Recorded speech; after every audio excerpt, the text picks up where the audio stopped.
Welcome, welcome. My name is Laura Van Peenan. I'm a board member of BigTent USA. We are steadfast in our commitment to defending our democratic values, the Constitution, and the rule of law. Our goal is to empower you with facts and calls to action so that you can become a stronger, more effective advocate for our country.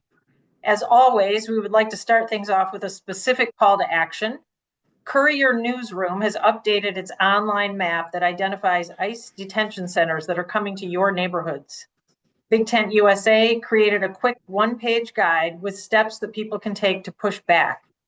For more information, there will be a link posted in the chat. And now to introduce our esteemed guests, Ambassador Rahm Emanuel. He most recently served as the U.S. Ambassador to Japan, where he strengthened the U.S.-Japan alliance and supported expanded security cooperation. Prior to that, he served as the 55th mayor of Chicago, leading major investments in education, public safety, infrastructure, and economic development. Among the many hallmarks of his impact in Chicago were offering universal pre-K education and free community college. Rahm's extensive public service career also includes serving as President Obama's chief of staff, where he helped pass the Recovery Act and the Affordable Care Act, serving 4 terms in Congress, and serving as a senior advisor to President Clinton. It's a long career, but it's not over. Rachel Janfaza is the founder of the Up and Up, a research, media, and strategy firm focused on Gen Z. A member of Generation Z herself, Janfaza is best known for her theory of the 2 Gen Zs. Her written work has been featured in many outlets, including the New York Times, the Washington Post, CNN, and the Free Press. She's been featured on CNN and CBS, and she is also a contributor to The Bulwark. So without further ado, turn things over to Rachel and Ambassador Emanuel. Hi, Ambassador Emanuel. I'm honored to be here with you today, and thank you, Laura, for that introduction, and BigTent for having us. So Ambassador Emanuel, we have something in common right now, which is that we've both been talking to voters across the country, other than being here with BigTent today. But I focus on young voters, and you're focused on all Americans right now. But in watching some of your latest comments, we've identified many similar themes and priority issue areas that I'm excited to talk about tonight. We're going to get to all of your audience questions, more on themes of democracy in a little while, but I want to start by touching on some core human themes that you've been discussing recently in podcast interviews and conversations you've been having with folks across the country. So first, can you tell us a little bit about your tour of the country right now? I'm sure all of us on this call can have some guesses as to why you are doing this, but in your own words, why are you? U.S. history for 200. Why are you traveling and living in through TSA lines all the time? One is, Laura said this a little bit, and it's just about in the background. I ran for mayor, and the reason was primarily, besides it being our home, is to fix the public school system. Earlier in my education at Sarah Lawrence, I wanted to be an early childhood educator. It's actually what the first couple of years studied. And I found it a little weird that we were at a 30-year low where in reading scores where 50% of our kids can't even read at grade level. And nobody was saying anything. President of the United States, you know his position on windmills. Never actually has mentioned or commented on it.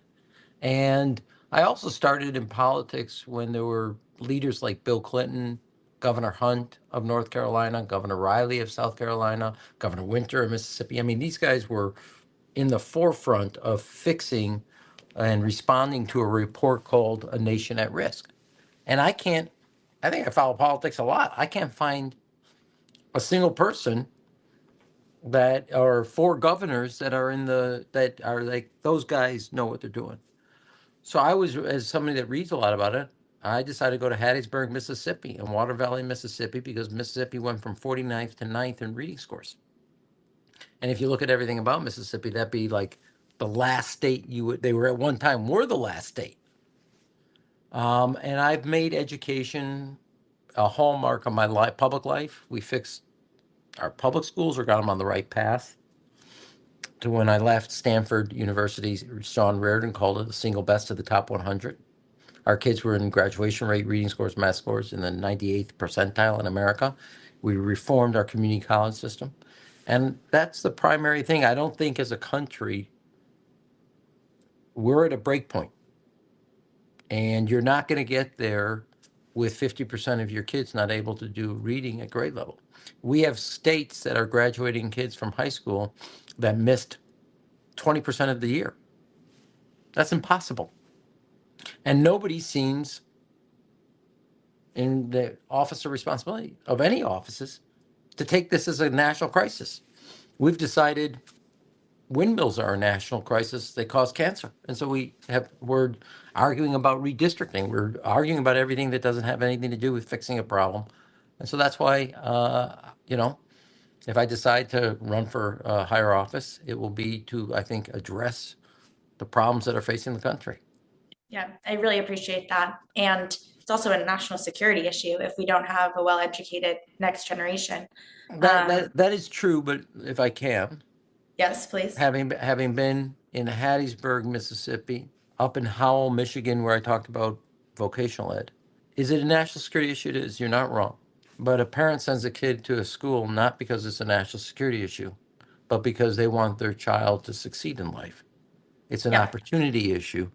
And one last thing, if you wanted to say it on national security, we, in our 250-year history, have never faced a country 3 times our size. Great Britain wasn't that. Japan wasn't that. Germany wasn't that. China's 3 times our size. This is a different game. And we don't have a person to waste or a community to overlook. And we've been wasting time. So we're going to get into a lot of different themes, but since you started with education, I will ask you a specific question along those lines.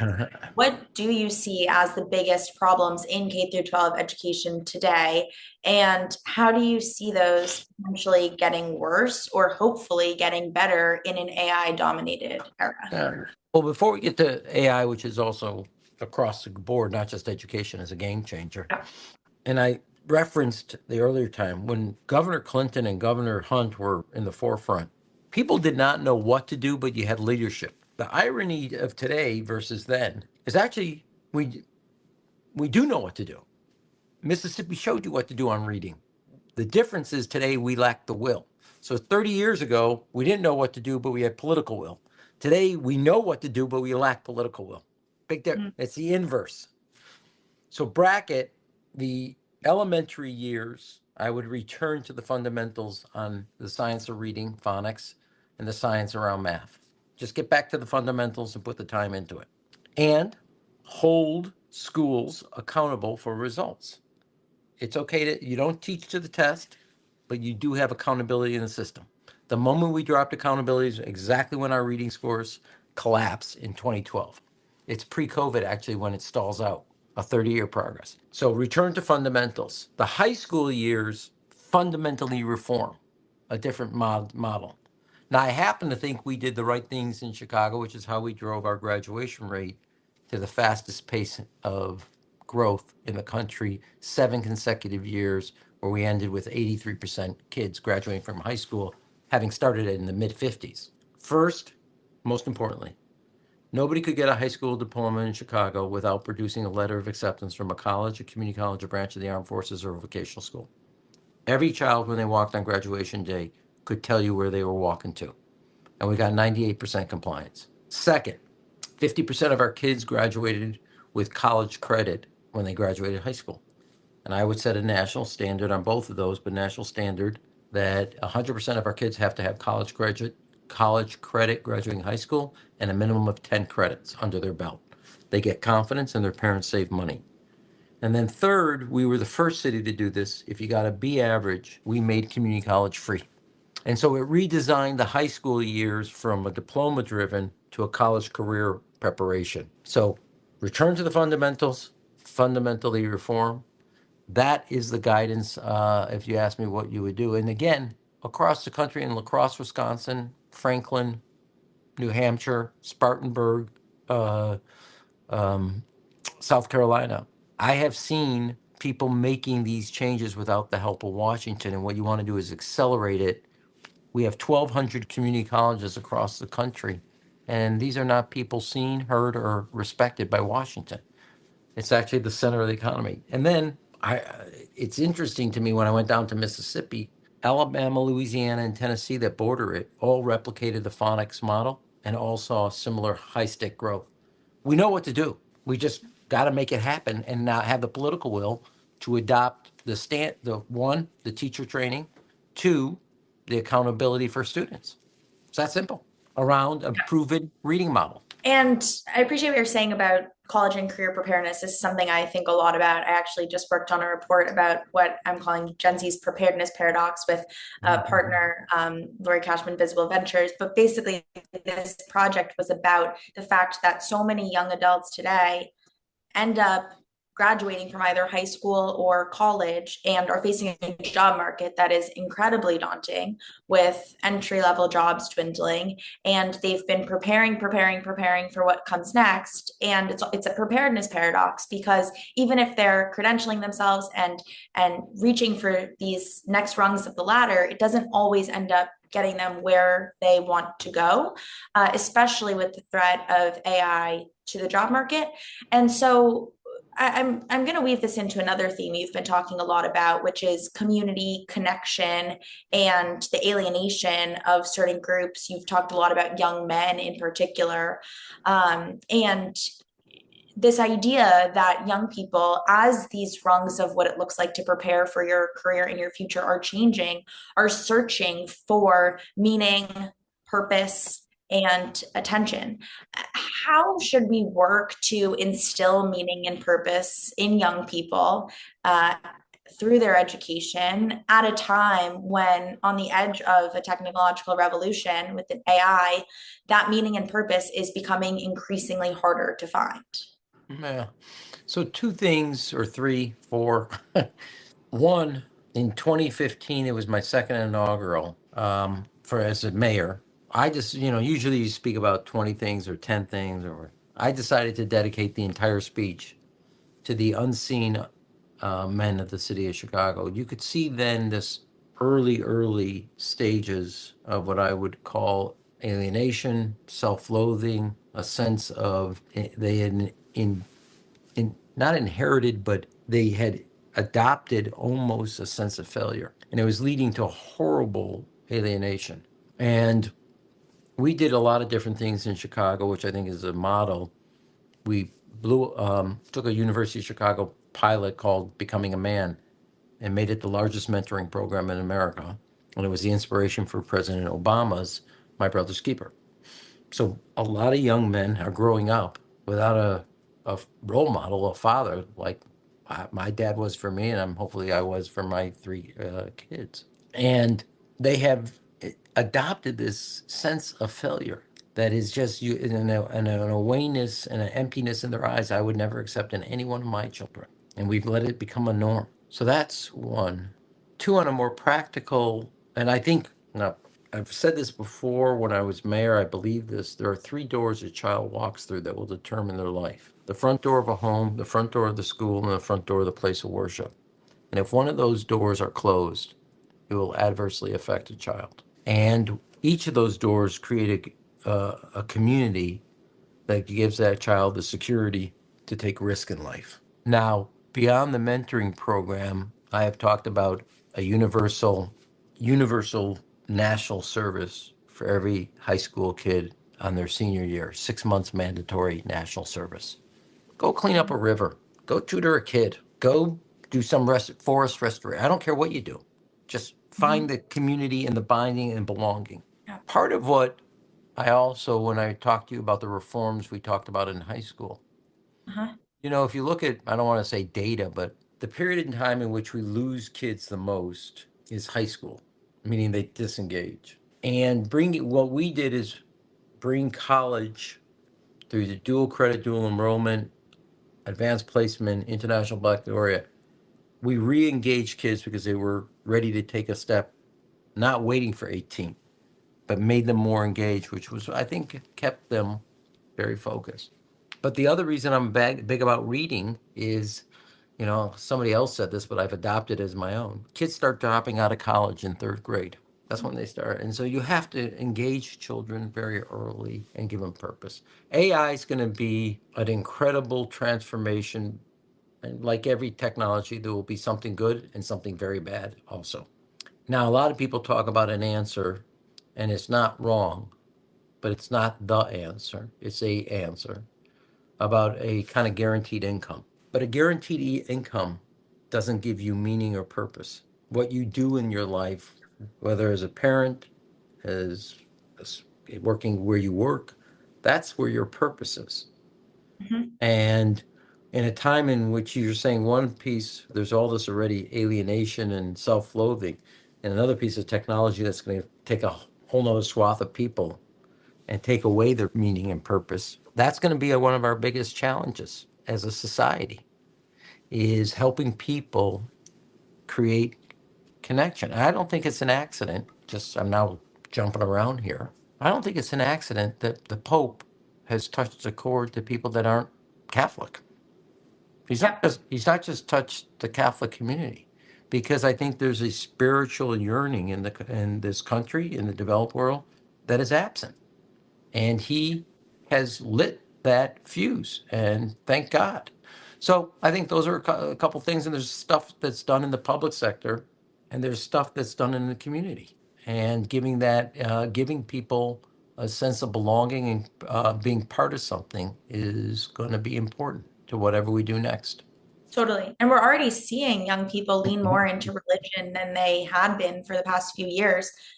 There's new data on this. I hear this all the time in my focus groups of young people talking about religion as a core part of their identity, because it is that third place, a place where they're finding community and connection when that feels absent from so much of their lives elsewhere. So I think having leaders in the political arena who are talking about that too is very important. Okay, so I want to shift gears a little bit and talk a bit more about the politics of all of this. In many ways, you are one of the most critical in your own party of other Democrats, and that's rare. I was listening to a recent podcast that you did with Kara Swisher, and you were saying how if 2028 is Baskin Robbins, you're Rocky Road, and I loved that line because a lot of is that your favorite flavor? it's not my favorite flavor. I am an ice cream person. Mint chip would be my favorite, but I loved that line, and I think it tells us a lot about who you are. But a lot of Americans are feeling gaslit and are feeling like leaders aren't telling it like it is, and you're taking a different approach. Is that just core to who you are? Is that a strategy that you're infusing on purpose? It's not a strategy. So let me look. Nobody ever walks away from a meeting and goes, Rahm was really subtle. I'm gonna tell you what I think. And here's, and I want to also be honest. If I decide to do this, it's gonna be my last race. I really, really don't. I don't. In the past, when I ran for Congress, etc., or mayor, there was obviously, correctly, I got elected, but calculations, etc. I'm going to tell people what they want. As I said to one kid, a student at Harvard, they asked me about school closings. I said, look, it was the hardest decision I had, and one of the hardest of the top 5 I had to make as mayor. Okay, my life would have been easier if I left it alone. I had teachers outside my kids' schools with signs. Your dad's an asshole. Your dad's a jerk. My kids went out there. We agree with you, okay? So totally, but those kids' lives would have been miserable. Leaving them in schools that year in and year out were failing and their friends were fleeing from. So if you want somebody that knows how to sit on their political capital and not spend it, don't vote for me. I'm going to tell you, education is going to be important. I'm going to make it a number 1 priority, because you can't get from here to there individually without being able to do reading and math and being able to actually think about your career in the future. And if you want somebody that knows how to sit on their political capital and pick what battles, or maybe not to have any battles, and maybe I don't care if you like me. It's not what I'm interested in. And to my party, when I sat in Japan, watched it, I thought it looked like Thelma and Louise. driving over the cliff. And I'm not going to be a part of that. So I'm going to say what I think has to get said. I think the party made a massive mistake. One of the icons, I talked to him yesterday. He's a dear friend of mine. Barney Frank was the chairman of the Financial Services Committee when I was a congressman. I was on his committee. And when I was President Obama's chief of staff, I negotiated the Dodd-Frank bill with him. And I called him because he's on the last legs of his life. He's in hospice. And I called him and said, it was an honor to serve with you and an honor to call you my chairman. And he has got a book coming out about how the left is, I'm paraphrasing, a little crazy and they're driving the party over the cliff. And Barney said to me, I want you to keep up doing what you're doing. I love what you're saying out there. And I said, don't you worry about it, Barney. But as I actually said, don't you worry about it, Mr. Chairman. So I called him the chairman. And I said, here's an icon of liberalism. He's from Boston. Barney was a liberal's liberal. He was a voice of liberalism. And he himself said it. So I'm going to say what I think. I'm sure there's a lot of people that will, whack me and, make little voodoo dolls and stab it all the time with me. I don't care. All I can say is I've never lost an election. I've won 4 in Chicago as congressman, 2 as mayor. I ran the committee to help not help, but made Nancy Pelosi speaker. I worked on President Clinton. He was the first Democrat to get reelected and reelected since Franklin Delano Roosevelt. Worked for President Obama. You don't want to do it? Go do what you're doing. But I know how to win. And so our party did some really stupid things in 2024. And I don't want to be part of that because the stakes are too high. Yep. And along those lines, you've talked a lot about Americans feeling like the system is rigged or that the party's lost its way. Where has the Democratic Party, in your eyes, most clearly lost the trust of voters who feel abandoned? Well, let me jump in here. I mean, look, I don't know you. First time I'm meeting you. You're going to be fine. You come from a loving home. You got a great education. The system is rigged for you. The system's rigged for my kids. They come from a loving home and a good education. I bet you everybody on this phone, on this Zoom, it's going to be fine. You can't call it the American dream if 90% of the kids are looking through a frosted window and don't get to participate. You used to be able to go to college, and that was your passport and your ticket to meal punched upstairs. Now you're stuck in your parents' basement, and you can't get out. Mm-hmm. Yeah, actually, a college education feels like it trapped you rather than liberated you. Parents are one illness away from the poorhouse. They spend half their time negotiating to try to get covered what their doctor prescribes. And you're taking money out of your 401k that's meant for your saving, your retirement, but just to make ends meet day to day. And then you got people running around with $1 trillion packages. People with 5, 6, 7 homes when other young couples can't get a starter home. It is rigged. Yeah. It doesn't take you don't have to go to Harvard to know that one. It is rigged. It's rigged so you win, my kids win, the people on this Zoom call win, and everybody else works hard, plays by the rules, and gets screwed. Guess what? There's this line that says, even paranoid people have enemies too, And people have come to the conclusion of what is self-evident. They've worked hard, played by the rules, saved for their kids, and they can't make it. Yeah. And so I said that because that's what's happening. I agree with you. And my question is, how can Democrats win back the trust of those many Americans who, for good reason, feel like the system is stacked against them? Well, first of all, we didn't get here overnight, and we ain't going to get out of it overnight. It's going to take a generation. And you have to be consistent, and you have to be focused on what I happen to believe, and which has been kind of the hallmark of my life. I could have left the public school systems as is. I took on a very set of powerful interests to make sure our kids got kindergarten, pre-K, time on reading, time on math, graduated, and knew where they were going. We were the first city, any public institution, to sue the pharmaceutical companies over opiates before anybody else by 4 years. When President Clinton wanted to get kids health care, when he wanted to get the assault weapon ban, when President Obama wanted to get universal health care, and when I was mayor, we had the toughest laws on tobacco.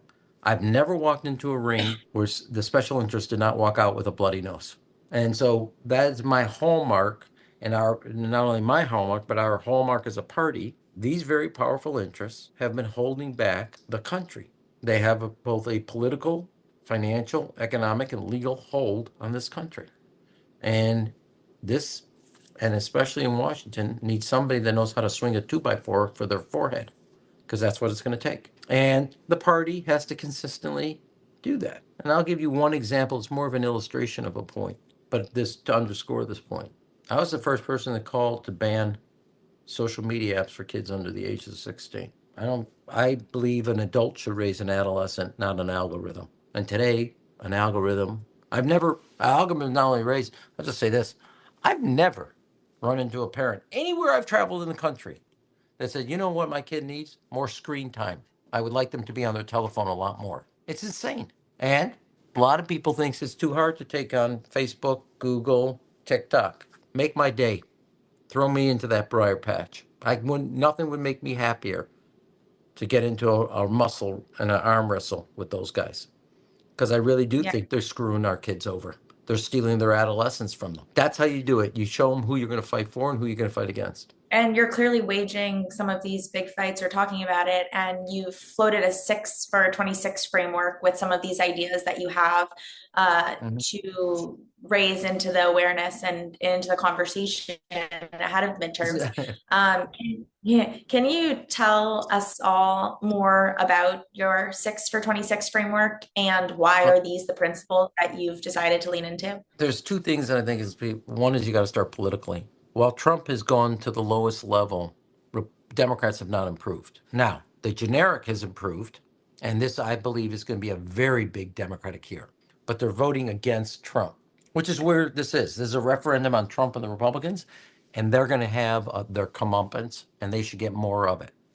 The American people, I can just tell you, and the reason they're doing all this redistricting is because they're scared out of their wits. They can see what I've seen.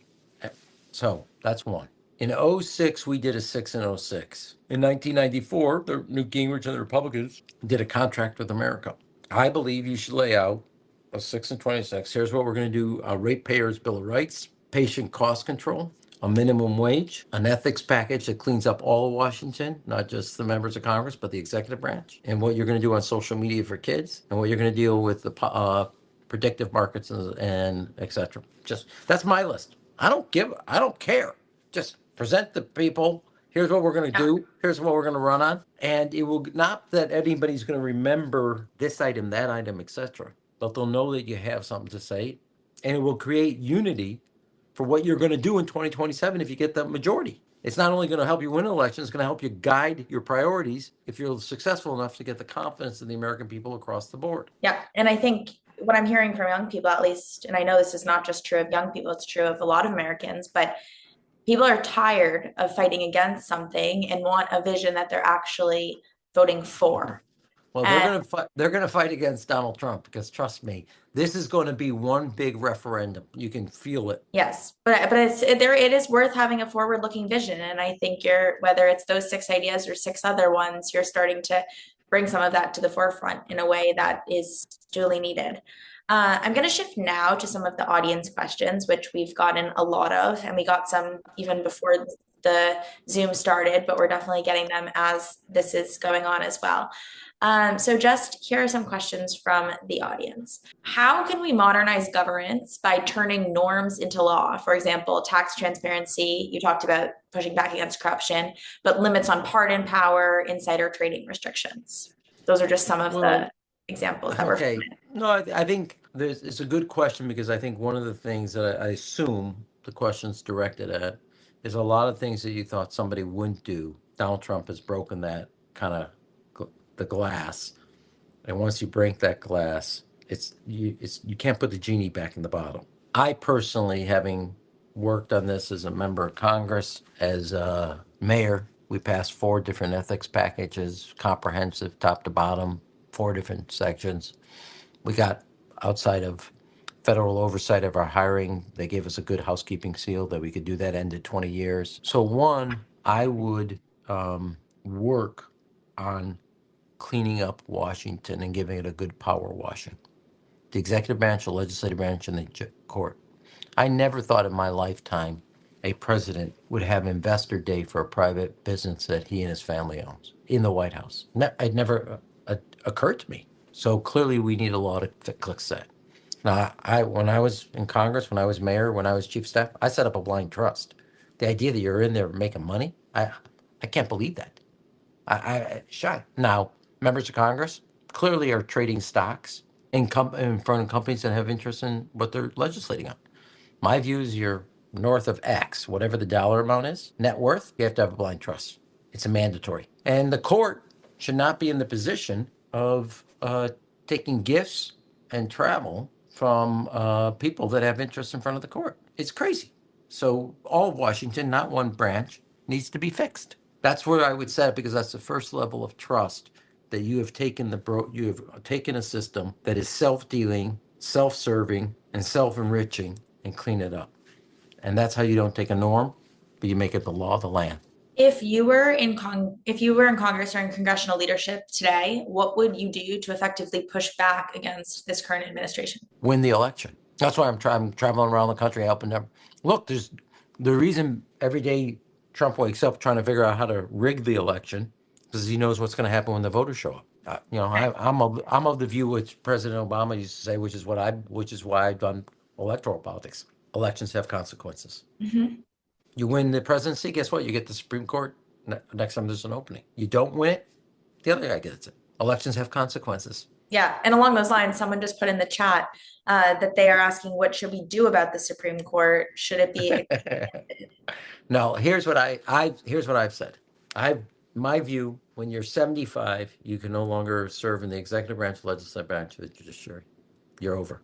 Done. Finish. Kaput. You get clear, touchless, pre-TSA. Get out of here. Go teach. You're not going to hit your stride at 78. If you haven't done what you needed to do in public life at 75, that's not my fault. You have 10% of the Senate, 10% of the House of Representatives, a little over 10% of the Supreme Court. I can't tell you the countless in the executive branch who are above the age of 75. This is insane. They look like the Soviet Union Politburo. I mean, I know just, look, let me give you one anecdote. And I liked her. I worked with Dianne Feinstein when I was President Clinton's point person to pass the assault weapon ban. I actually worked with her and this other guy called Senator Joe Biden. That was for my job. I was the point person in the White House to pass the assault weapon. I got to really respect both Joe Biden and Dianne Feinstein. In Dianne Feinstein's last term in the Senate, she didn't even know she was in the Senate. She wasn't cognizant. You don't own this seat. 75, basta, you're finished. If you're on the court, you hit 75. I really thank you so much. Now go teach law. Get out of here. That's what you do. Relatedly, although a little bit different, this is also an audience question. What is the right balance between the party's old guard and emerging younger leaders? Look, I mean, it's a related question. The good news is the young folks bring a level of energy, etc., and the old people have a level of experience. Okay, you balance. Let me turn the question slightly. Mm-hmm. I remember in the beginning days of Joe Biden, everybody said, "Oh, we need to be big and bold." It was really a refutation. They thought that Obama was timid. I don't know if you know this. Big and bold can also be bad. There's no value associated with big and bold except for it wasn't. I happen to think universal health care is kind of big. I happen to think massive financial reform, kind of big. Ending a recession, kind of big. But that's my view. But to the point is, you need energy. You need young people in. People should always, whether they run for office or whatever. But just being young doesn't make you wise. It has a level of, it's good. It's important. I'm for it.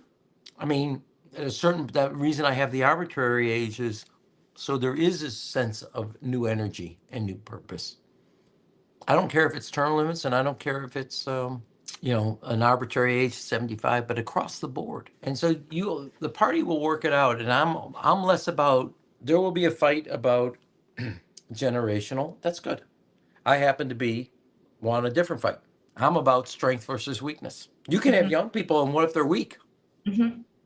Mm-hmm. I'm not into that. Okay. I've fought my whole life against both inside my party and outside my party about people that don't know how to win. So I've seen young people come up who fold like a cheap wetsuit. Yeah. So my thing is for the party, it's strength versus weakness, not young versus old. That's my paradigm. Yeah, there are many different axes on which candidates can fall, and I think one people are looking for now is who's going to fight and who's going to fold. similar to your strength versus weakness approach. Okay, so we're jumping between different themes here. We have a question going back to public education. I know you talked a lot about your vision for public education and that you think it's paramount, but do you have any specifics for how, at a national level, public education should be strengthened and also protected moving forward? So that's a good question. Look, I happen to think both parties suck. Republicans have walked away from public schools and public education, and Democrats have walked away from standards and accountability. And it's not an accident. Our kids are falling through the cracks. If you really go back, a lot of people thought the slowdown in reading and math occurred during COVID. It did. After COVID, it did. It starts in 2012. What happens in 2012? We walk away from standards and accountability. That's when the reading scores, rather than over 30 years going up, flatten out and then start to decline during COVID. That's what happened. And we walked away from holding our kids, our teachers, our principals, and our parents accountable. Now, I don't know about you. My guess is your parents valued an education. Your school is where you got one. Not every child in America has a family that puts value on an education. It just doesn't happen. Not that the parents don't want it, but they may not have the agency, the capacity to do it. So we have to do that at our schools and give kids that sense, and then hold all the adults, our principals, our teachers, our parents, our pastors, hold everybody accountable for our kids' success. Now, the other thing is, while I've talked about schools, I want to be clear about one thing. 20% of a child's life is in a classroom. If you want that 20% to succeed, invest in the 80%. Invest in summer jobs, invest in mentors, invest in after school, invest in the summer period of time. We did a series of things in Chicago. It's like we had the largest summer reading program in America. You read 3 books. We gave you a backpack with 10 books so you can have books at home. We made our cultural institutions a part of a citywide campus system. So kids, if they took a test, they got a token, etc. So we didn't have what was called the summer slide. Every library across the city, all 70 plus, had a teacher from 3 to 6 that did homework help for kids. So you could go to your neighborhood library and get a tutor just like your parents gave you or I gave our children if they needed extra help. That doesn't happen everywhere. Invest in the 80% so you back up the top 20%. That's important. Okay, shifting gears to foreign policy. I know we're all over the map here, but I'm trying to be responsive to the audience questions. This is an important question. What is your approach to key foreign policy relationships, including specifically Israel? Well, first of all, I don't know. Go back about a month and a half. I write pieces for the Journal every other week, and I try to do what I call a first draft of a new national security for the country. Because you can't just say, oh, I believe in rules, I believe in allies, which I do. But after Donald Trump, nobody's going to believe us. They're just not. And if you say return, I've been in the Oval Office for 8 years of my life. There's no reset button on the Resolute desk. And you don't really appreciate what Prime Minister Carney said when he said, this is a rupture. A rupture means you don't walk around with super glue and put the vase back together. Now, as it relates to, so I laid out, let me just say before I get to Israel, in your toolbox, there are 4 tools. There's military power, political persuasion, economic statecraft, and cultural attraction.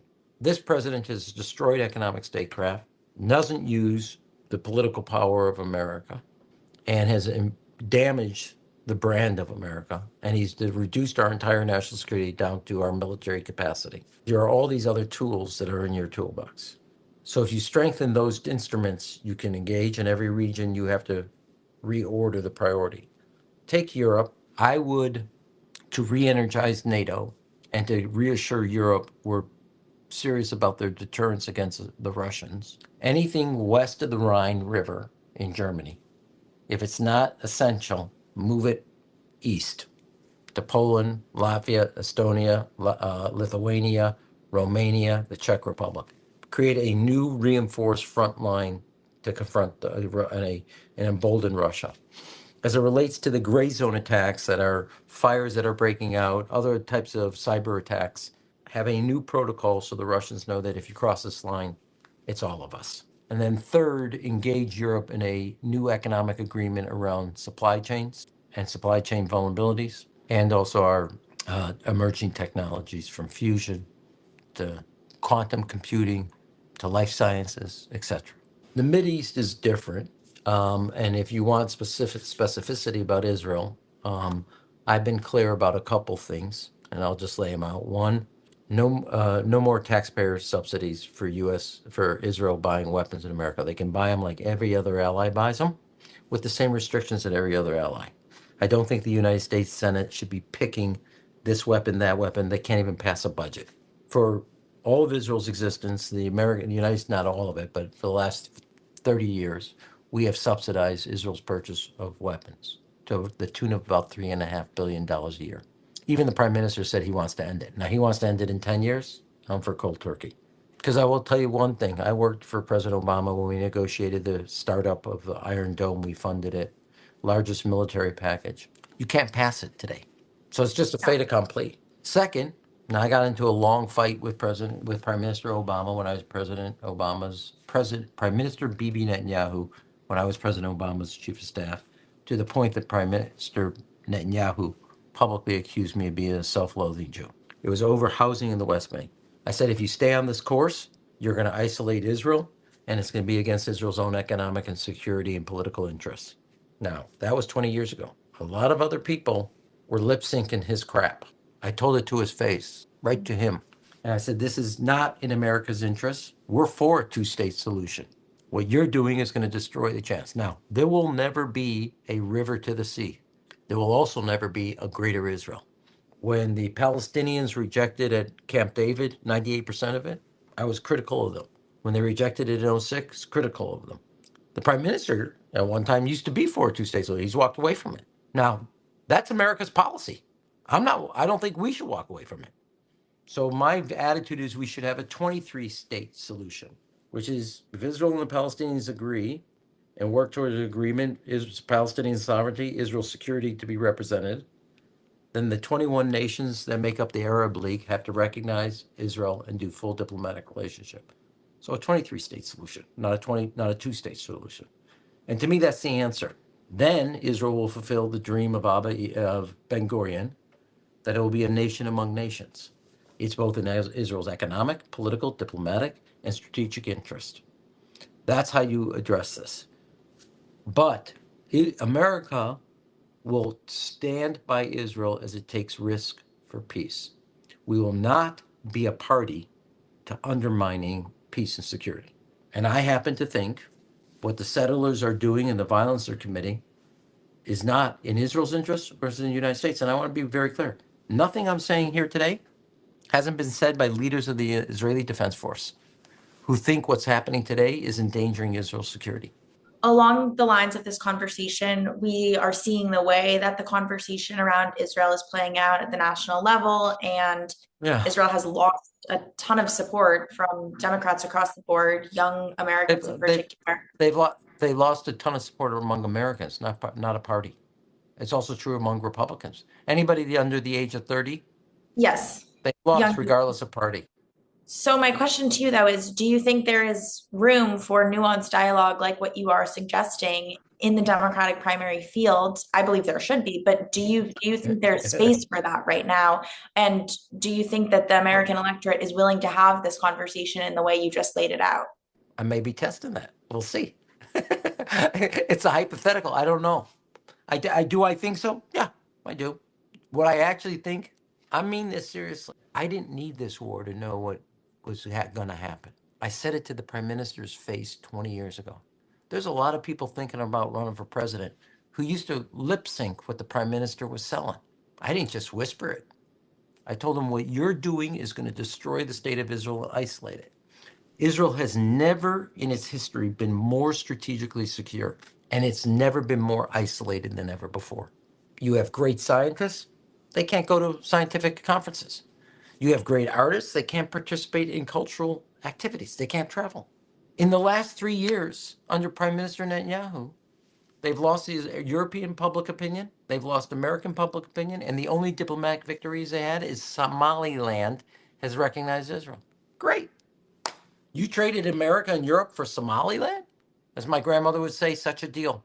Well, All right, Ambassador, one more question. for people who are watching who might feel frustrated, disillusioned, but not yet checked out, what is one thing you would encourage them to do, one form of political engagement you'd encourage them to take over the next 2 years if they want to find a way to move beyond this current political moment? Well, first of all, let me just be really clear.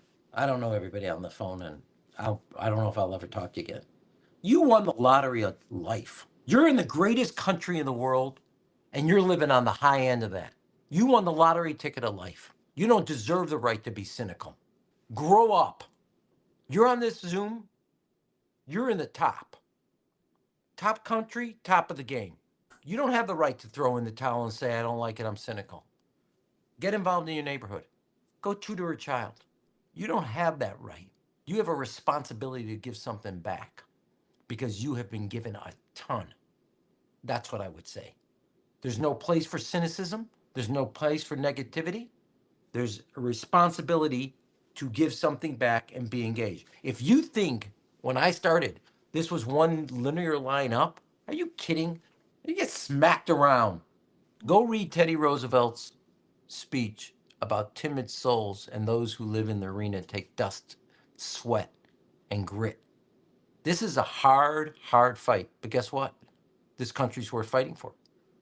So you don't have the right on this Zoom to ever be cynical and negative about public service.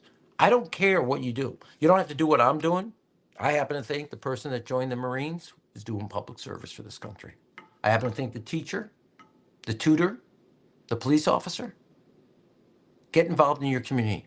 Give something back, because I'm going to tell you right now, if you haven't been told, you have been given a ton, and you're the lucky few.